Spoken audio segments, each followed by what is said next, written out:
السلام عليكم ورحمة الله وبركاته. أنا الدكتور إسلام سعيد، أخصائي طب الأطفال وحديث الولادة. النهاردة عايز أكلمكم على مشكلة مفيش طفل ما بيتعرض لهاش، وهي مشكلة السخونية. مفيش طفل على مدار طفولته ما بيسخنش.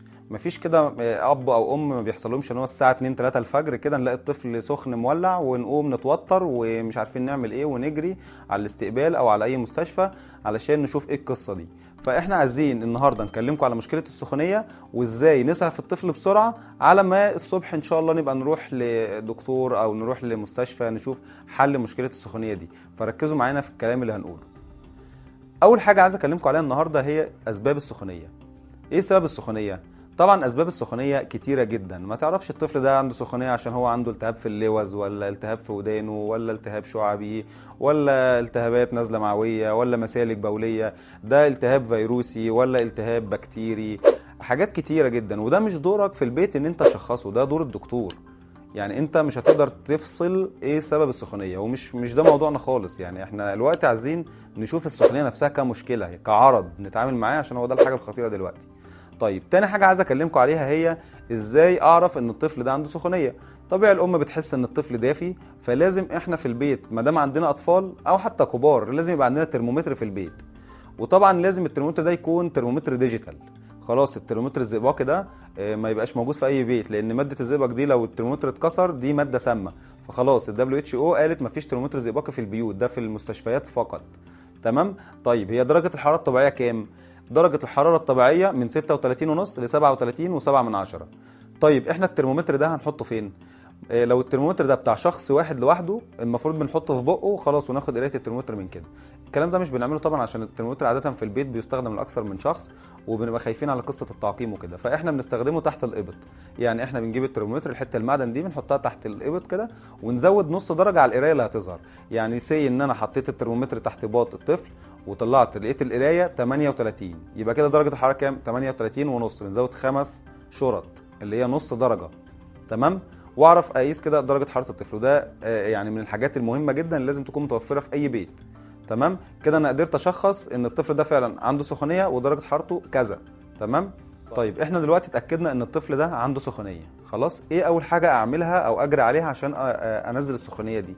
اول حاجه بعملها ان انا اجري على الميه، ما اجريش على اللبوسه ولا اجري على الدواء، لا انا اجري على الميه. يعني ايه اجري على الميه؟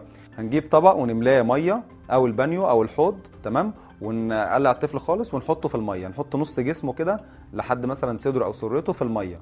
خلاص. وهحط الطفل في الميه دي مثلا 10 دقائق، هلاقي ان الميه دي سخنت وشربت حراره من الطفل. هبدا اغير الميه دي كل 10 دقائق لحد ما الحراره تنزل طبيعي. طيب هتسالوني سؤال، هي الميه دي ميه ايه؟ يعني ميه ساقعه ولا ميه حنفيه؟ والله لو احنا في الصيف هتبقى ميه حنفيه. طب لو احنا في الشتاء بقى في شهر واحد كده والجو تلج هتبقى ميه يعني فتره دافيه سنه كده عشان الطفل يستحملها. تمام. طيب هنكرر الحركه دي مرتين ثلاثه، ان انا كل 10 دقائق بغير الميه لحد ما الطفل يرجع لدرجه الحراره الطبيعيه، وبعد كده نبدا نفكر في قصه ايه؟ الادويه. او في الناس اللي بتحب الكمادات. طيب الكمادات دي فين الاماكن الصح بتاعتها؟ مش على الراس بقى زي ما الناس مشهور عندها كده، لا احنا بنحط الكمادات دي يا اما عند تحت الباط كده، او عند الرقبه، او عند الفخذ. دي اماكن الشرايين الرئيسيه اللي انا محتاج اوصل درجه الحراره بتاعتها تنزل. خلاص، لان هي دي درجه الحراره بتاع الجسم في الدم، مش اللي انا بحسها على الجلد. طيب انا دلوقتي الطفل طلع من الميه درجه حرارته خلاص كويسه، بس وارد انه هيسخن تاني كمان شويه. ايه بقى اللي هعمله؟ في بقى ادويه لازم نبقى عندنا في البيت. يعني انا عندي لبوسه بارامول او ستال دي موجوده في البيت. خلاص.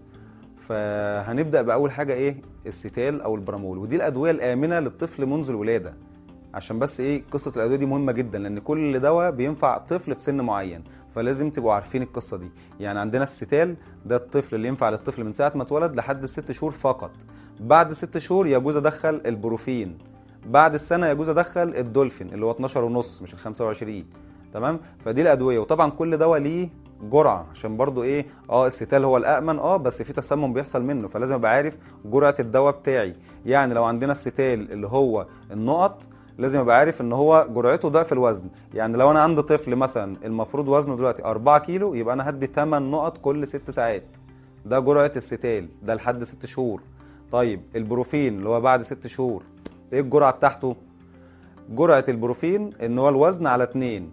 يعني مثلا انا عندي طفل 10 كيلو اللي هو قرب السنه، يبقى انا الجرعه بتاعتي كام؟ نص الوزن اللي هو 5 سم. هجيب 5 سم اقدم للطفل، هي دي جرعه البروفين شراب. الدولفين والبيبي ريليف والفولتارين والماده اللي هي الديكلوفيناك دي كلها لا يفضل استخدامها الا تحت اشراف طبيب. الدواء ده قوي جدا، بس قوي جدا في اثاره الجانبيه، فما ينفعش ان انا استخدمه لوحدي في البيت. انا استخدم الستال اوكي، استخدم البروفين اوكي، وبالجرعات اللي انا لسه قايلها دلوقتي. طيب في حاجات مهمه كمان لازم نعملها لو الطفل عنده سخونيه. يعني ايه؟ انا عايز اخفف اللبس بتاع الطفل، ما بقاش انا هو عنده سخونيه وانا عمالي اديله في لبس وفي جواكت، هو بيترعش انا فاكره سقعان فعمالي البسه جاكيت واحط بطانيه فوقيه لو احنا في الشتاء. لا، المفروض العكس، المفروض ان انا اخفف له اللبس بالتدريج. ايه تاني؟ لو احنا في الصيف اشغل التكييف او اشغل مروحه، اخلي درجه الحراره مثلا على 25 26، ادي فرصه للجسم ان هو يفقد حراره. ايه كمان؟ اخلي الطفل يشرب ميه كتير، حط ازازه الميه قدامه وهو هتلاقيه عايز يشرب اصلا، سبحان الله بيبقى عطشان يعني، فده مطلوب جدا. طيب في سؤال مهم بيجي، هل في حالات السخونيه والبرد اللبن والسمك والحاجات دي ممنوعه؟ لا، دي اشاعه، مفيش حاجه اسمها كده. طب ايه الاكلات الممنوعه في السخونيه؟ عموما مفيش حاجه معينه ممنوعه، لكن في حاجات ممنوعه لان هي بتزود الحراره. زي ايه؟ الاكلات اللي فيها شطه دي بتزود حراره الجسم. الكافيين والشاي والقهوه بيعملوا ايه؟ بيخلوا الطفل يعمل حمام كتير ويفقد سوائل كتير، وانا اصلا محتاج سوائل، يبقى كده غلط. ايه تاني؟